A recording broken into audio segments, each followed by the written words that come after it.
Senior వార్తల స్వాగతం. నా పేరు జగన్నాథ్ రెడ్డి. కాంగ్రెస్ ప్రభుత్వం మాటల ప్రభుత్వం కాదని చేతల ప్రభుత్వం అని టీపీసీసీ ప్రధాన కార్యదర్శి దారాసింగ్ అన్నారు. ప్రభుత్వం ఎస్సీ వర్గీకరణ అమలు చేస్తామని ప్రకటించడంతో బుధవారం పెద్దేముల్ మండల కేంద్రంలో ముఖ్యమంత్రి రేవంత్ రెడ్డి చిత్రపటానికి పాలాభిషేకం చేశారు. ఈ సందర్భంగా పలువురు మాట్లాడుతూ కాంగ్రెస్ ప్రభుత్వం ఎన్నికల సమయంలో ఎస్సీ వర్గీకరణ అమలుపై ఇచ్చిన హామీ ప్రకారం అమలుపరచడం ఓ చారిత్రాత్మక ఘట్టమని అన్నారు. గత బీఆర్ఎస్ సర్కార్ 10 సంవత్సరాలు అధికారంలో ఉండి బీసీ రిజర్వేషన్ ఎస్సీ వర్గీకరణ చేపట్టలేకపోయిందని మండిపడ్డారు. దళితులకు 3 ఎకరాల భూమి, దళితుల్ని ముఖ్యమంత్రి చేస్తానని కల్లబొల్లి మాటలు చెప్పి దళితులను బీఆర్ఎస్ పార్టీ మోసం చేసిందని విమర్శించారు. కాంగ్రెస్ ప్రభుత్వం ఏర్పడి ఏడాదిలోపే ఇచ్చిన హామీలన్నీ దశలవారీగా అమలు పరుస్తూ వచ్చిందని గుర్తు చేశారు. ఎవరు ఆందోళన చెందాల్సిన అవసరం లేదని, ఇంకా మిగిలిన హామీలన్నీ నెరవేరుస్తామని భరోసా ఇచ్చారు. ఈ కార్యక్రమంలో టీపీసీసీ రాష్ట్ర మైనార్టీ కన్వీనర్ రియాజ్, వికారాబాద్ జిల్లా మహిళా అధ్యక్షురాలు శోభారాణి, తాండూర్ ఏ బ్లాక్ అధ్యక్షులు నర్సింహులు, కాంగ్రెస్ పార్టీ మండల అధ్యక్షులు గోపాల్, గ్రామ కమిటీ అధ్యక్షులు DY Narsimhulu, Tattepalli AMC director Uppari Mallesham, Kotpalli AMC director Iqbal, మాజీ సర్పంచ్ బాలప్ప, మాజీ కోఆప్షన్ సభ్యులు నజీర్, కాంగ్రెస్ పార్టీ నాయకులు, కార్యకర్తలు తదితరులు పాల్గొన్నారు. ఈరోజు మన ముఖ్యమంత్రి గారు రేవంత్ రెడ్డి గారు ఆచరణలో చూపెట్టారు. ఈరోజు గెలిచిన వెంటనే బీసీ జనాభా ఎంత ఉంది అని కులగణన చేసి 42% ఉందని నిన్న అసెంబ్లీ మీటింగ్ పెట్టి అసెంబ్లీలో ప్రకటించడం జరిగింది. ఈరోజు బీసీలకు న్యాయం జరుగుతుంది. తమాషా ప్రకారం బీసీ జనాభా ఎంత ఉన్నారో అంతమందికి ఉద్యోగాల్లో కానీ రాజకీయంగా కానీ వాళ్ళకి మంచి అవకాశాలు కలుగుతాయి. అలాగే ఎస్సీ వర్గీకరణ కోసం గతంలో కాంగ్రెస్ పార్టీ హయాంలోనే ఉండే, కాకపోతే సుప్రీంకోర్టుకు పోవడం వల్ల మధ్యలో అది ఆగింది. అప్పటి నుంచి కాంగ్రెస్ పార్టీ నుంచి కూడా మన దామోదర్ రాజనరసింహ మరియు ఉత్తమ్ కుమార్ రెడ్డి వీళ్ళంతా సుప్రీంకోర్టుకి కూడా తిరిగారు. అప్పటి నుంచి ఇంకోటి దండోరా మందకృష్ణ మాదిగ గారు కూడా వాళ్ళతో పాటు ఎంతోమంది నాయకులు ఉద్యమం చేశారు.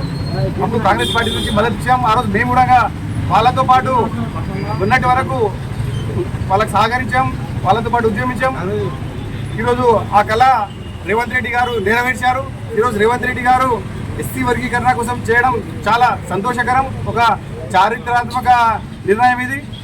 ఎస్సీ వర్గీకరణతో పాటు బీసీ కులగణన కూడా చాలా మంచి నిర్ణయం. 2 మంచి నిర్ణయాలు తీసుకున్నారైనా ఏంటంటే మరి మనకు కాంగ్రెస్ పార్టీ ఎలక్షన్లో రాహుల్ గాంధీ చేత వరంగల్ డిక్లరేషన్లో ఈ హామీని ఇచ్చిండు మనకు. మరి ఆ రోజు రాహుల్ గాంధీతో ఏం చెప్పించిందంటే మేము అధికారంలోకి వస్తే కులగణన చేస్తాము, కులగణన వచ్చే జనాభా ఆధారంగా జనాభా ప్రాతిపదికంగా రిజర్వులు ఇస్తామని చెప్పి ఆ రోజు ఆయన ఎలక్షన్లో మాట ఇచ్చడం జరిగింది. ఇది వరంగల్ డిక్లరేషన్ అంటుంది.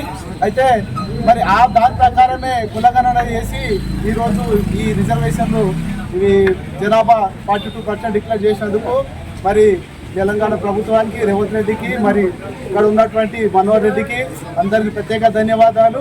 అన్ని చేపట్టిన మన రేవంత్ రెడ్డి గారికి, మన తాండూరు అసెంబ్లీ అన్న మనోహర్ రెడ్డి గారికి ప్రత్యేక ధన్యవాదాలు చెప్తున్నాం. మనం ఈరోజు ఎవ్వరు చేపట్టని కార్యక్రమం రేవంత్ రెడ్డి మన కాంగ్రెస్ ఆధ్వర్యంలో చేపట్టినంటే ఇది తరతరాలకు నిలిచే పేరు ప్రఖ్యాతలు మళ్ళొక్కసారి రుజువైపోయింది. ఎందుకంటే గత ఎలక్షన్లో భాగంగా బీసీలపై చూస్తున్న చిన్న చూపులు తట్టుకోలేక కాంగ్రెస్ పార్టీ ఏదైతే బీసీ రిజర్వేషన్ పెంచుతామని హామీ ఇచ్చిందో ఈరోజు మాట నిలబెట్టుకున్నందుకు మేము బీసీ సంఘాల తరఫున మేము హర్షిస్తున్నాం, గర్విస్తున్నాం. నేను ముఖ్యంగా చెప్పేది ఏంటంటే అన్ని పార్టీలు చెప్పడం తప్ప చేతలు లేవు. ఇప్పుడు ఒకప్పుడు టీఆర్ఎస్ పార్టీ మేము దళితులనే ముఖ్యమంత్రి చేస్తాం లేక తల నరుకుంటామన్నారు, కానీ అట్లా అవమానించారు దళితుల్ని. మొన్న బీజేపీ వాళ్ళు దళిత సీఎంని చేస్తామని ప్రచారం చేసుకున్నారు. ఇప్పుడు చెప్తున్నాం మేము, మీకు ఎలాంటి బీసీలపై సిద్ధశుద్ధి ఉంటే దీన్ని నిరూపించుకోవాలి. మీరు బీసీలపై ఎలాంటి ప్రేమ ఉంటే బీజేపీ నాయకులకు కేంద్రంలో మొన్న బడ్జెట్లో కూడా ఏమాత్రం రూపాయి తీసుకోలే, కానీ బీసీల కపట ప్రేమలు చూపించకుండా మళ్ళీ ఏదో కళ్ళబొల్లి మాటలు చెప్తాం, మళ్ళీ చేస్తామంటే ఊహించుకో తగ్గేదే లేదు. ఈరోజు మీకు చిత్తశుద్ధి ఉంటే బీసీల మీద ప్రేమ ఉంటే దీన్ని అమలు చేసినటువంటి బాధ్యత మీ అందరితో కాంగ్రెస్ పార్టీ చేసినటువంటి పని. మళ్ళీ ఇంకోటి ఏంటంటే ఎస్సీ వర్గీకరణ మాది గారు ఒకరే పోరాడుతున్నారు. అందులో 59 ఉపకులాలు ఉన్నాయి. ఎస్సీలు అంటే ఒకటే కులం అనుకుంటున్నారు. భారతదేశంలో ఇప్పుడు ఇందాక చెప్పినటువంటి మనుషులు చాలామంది మాట్లాడారు. ఒక కులం పేరు కూడా తెలియదు. 59 ఉపకులాలు ఉన్నాయి. ఈరోజు పేపర్ పరంగా అవన్నీ కులాలు ఏమిటనే మనకు తెలుస్తున్నాయి. అది కాంగ్రెస్ పార్టీ ఇచ్చినటువంటి ఘనత. ప్రతి ఒక్కరికి ఉన్నటువంటి వారికి కూడా ఏంటంటే ఉపకులాలు ఏవైతున్నాయో వారందరూ కూడా రిజర్వేషన్ కావాలని, ఏ ఒక్కరికి ఎస్సీకే కాదు అన్నీ ఉన్నటువంటి వారికి కూడా ఉపకులాలకు కూడా రిజర్వేషన్ కల్పిస్తూ ప్రతిపాదించడం జరిగింది. మా ముఖ్యమంత్రి గారికి మరి ఇక్కడ తాండూరు నియోజకవర్గంలో ఉన్నటువంటి ప్రజలకు ప్రత్యేకంగా మా పెద్దమూలు మండలం ఉన్నటువంటి నాయకులకు అందరికీ కూడా ఇది ఒక శుభప్రదం, మంచి నిర్ణయం తీసుకున్నారు. ఇప్పుడు ఏవైతే లోకల్ బాడీ ఎలక్షన్లు ఉన్నాయో సర్పంచులను, ఎంపీటీసీలను, జెడ్పీటీసీలను వారందరినీ కూడా భారీ మెజార్టీతో గెలిపించడానికి ప్రజలు సిద్ధంగా ఉన్నారు. ఈ పార్టీలు ఏవైతే మభ్య పెడుతున్నారో ప్రజలు నమ్మే పరిస్థితుల్లో లేరు. 100% కాంగ్రెస్కు గొట్టం కొడుతున్నారు. ప్రజలందరూ నిర్ణయించుకున్నారు, మాకు ఇంత మంచి స్కీములు ఇస్తున్నారు. దీనికి బీసీ సోదరులు, ఎస్సీ సోదరులు అందరు కూడా గుర్తించి చర్చించుకోవాల్సిన అవసరం ఉంది. ఇక్కడ పేపర్లు చదివే వాళ్ళే తెలుస్తుంది. మన ఇళ్ళల్లా, మన వాడల్లా ప్రతి ఒక్కరు కూడా, మన కార్యకర్తలు కూడా వీళ్ళు ఇచ్చినది గిది, రేపు మనకు దీంతో ముఖ్యంగా ముందుగా బీసీ బంధువులకు అందరికీ, మరి ఎస్సీ సోదరులకు అందరికీ ప్రత్యేక ధన్యవాదాలు.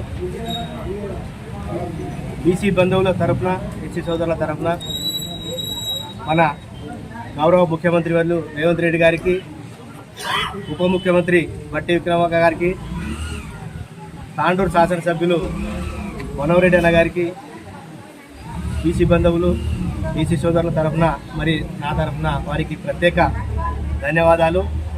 ఈరోజు అసెంబ్లీలో, నిన్న జరిగిన అసెంబ్లీలో క్యాబినెట్ మీటింగ్ పెట్టుకొని క్యాబినెట్ మీటింగ్లో డిసైడ్ చేసి మరి ఇమ్మీడియట్ అసెంబ్లీలో బీసీ సోదరులకు ఆ రోజు చెప్పినట్లు ఎన్నికల మేనిఫెస్టోలో ఆ రోజు రాహుల్ గాంధీ గారు బీసీ డిక్లేర్ చేసి బీసీ సోదరులకు తప్పకుండా ఈ దేశ మొత్తం మీద కాంగ్రెస్ పార్టీని గెలిపిస్తే, ఎక్కడైతే కాంగ్రెస్ పార్టీ గెలుస్తుందో తప్పకుండా ఆ రాష్ట్రంలో కులగణన చేయించి మరి ఎవరి హక్కు, ఎవరి వాటా ఎంతుందనేది తెలిసి బీసీ సోదరులకు న్యాయం చేస్తామని చెప్పి ఆ రోజు రాహుల్ గాంధీ చెప్పిన మాట ప్రకారం ఈరోజు తెలంగాణ రాష్ట్రంలో గౌరవ ముఖ్యమంత్రి రేవంత్ రెడ్డి గారి యొక్క నాయకత్వంలో బీసీ కులగణన చేసి బీసీల యొక్క వాటా ఎంత ఉందనేది తేల్చి చెప్పి దాన్ని అసెంబ్లీలో బిల్ పాస్ చేసి కేంద్ర ప్రభుత్వానికి పంపించడం జరిగింది. ఆ పంపించడంతో కాకుండా ఆ రోజు రాహుల్ గాంధీ మాటను నిలబెట్టుకుంటూ మరి బీసీ సోదరులకు 42% ప్రభుత్వం, కేంద్ర ప్రభుత్వం ఇచ్చిన ఇవ్వకుండా మా పార్టీ తరఫు నుంచి మేము తప్పకుండా 42% బీసీ సోదరులకు రిజర్వేషన్ కల్పిస్తామని చెప్పి కూడా గౌరవ ముఖ్యమంత్రి గారు చెప్పడం చాలా గర్వకారణం. ఇటువంటి ముఖ్యమంత్రి మన తెలంగాణ రాష్ట్రానికి ఉండడం మనందరికీ చాలా గర్వకారణం. ఏ రోజు కూడా సూచా తప్పకుండా మాట ఇచ్చిన మాట ప్రకారం ఏ దానికి కూడా జనకకుండా ఒకటిగా ప్రతి విషయాన్ని రేవంత్ రెడ్డి గారు ముందుండి పరిశీలించి ఒకటి తప్పకుండా ఈ రాష్ట్ర ప్రజలకు ఏం అవసరం ఉందో దాన్ని తీర్చడానికి ముందుండి తీరుస్తున్నారు. వారికి మద్దతు మనం అందరం ఉండాలి. మరి బీసీ బంధువులు తప్పకుండా కాంగ్రెస్ పార్టీకి అండగా ఉంటే మరి ఇంకా ఏం అవసరం ఉన్నా చేయడానికి సిద్ధంగా ఉన్నాం. అదేవిధంగా ఎస్సీ సోదరులకు ఆనాడు నుంచి కూడా కొట్లాటలు నడుస్తూనే ఉన్నాయి. మరి సుప్రీంకోర్టులో కూడా ఎవరి వాటా వాళ్ళకి ఇవ్వాలని తేల్చిన తర్వాత మరి ముందుగా తెలంగాణ అసెంబ్లీలో బిల్లు పెట్టి ఏబిసిడి వర్గాలు ఎవరైతే ఉన్నాయో వారి హక్కులు వారికి కేటాయించి మరి ఎస్సీ సోదరులకు కూడా ఏబిసిడి వర్గీకరణ చేయడం జరుగుతుంది. కాబట్టి దానికి కూడా ఎస్సీ సోదరులు కూడా గమనించాలి.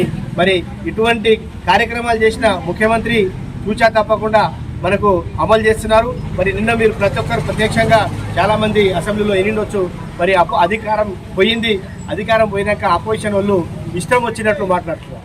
ఏంటంటే బీసీ కులగణన తప్పు జరిగింది, మరి అది కరెక్ట్ లేదు. అయ్యా కరెక్ట్ లేదు, సరే బీసీ కులగణన చేసింది కాంగ్రెస్ ప్రభుత్వం చేసింది, రేవంత్ రెడ్డి గారి నాయకత్వంలో చేసినారు, అది తప్పుంది. మరి నిజమైన కులగణన మీరు ఆ రోజు ఏదో ఆగా మేఘాల మీద మొత్తం సర్వే ప్రతి తెలంగాణ రాష్ట్రంలో ఒకటే రోజులో 12 గంటల్లో మరి సర్వే చేయించారు మీరు. మరి ఆ సర్వేని ఎందుకు బయట పెట్టలేరు? మరి ఏం చేసిండ్రు? ఆ రోజు సర్వేని తీసుకొచ్చి మీ ఇంటికి ఎవరైతే మీ ఇంటికి అవసరమో మీ ఇంట్లో నలుగురు కేసీఆర్, కేటీఆర్, హరీష్ రావు మరి కవిత నలుగురు కలిసి ముట్టదాఖలు పక్కకు పడేసి ఈ రోజు అసెంబ్లీలో వచ్చి మేము ఆ రోజు చేసినాం. మరి నేటి వార్తలు ఇంతటితో సమాప్తం. తిరిగి వచ్చే ఉంటాను మళ్ళీ కలుద్దాం. అంతవరకు సెలవు. నమస్కారం.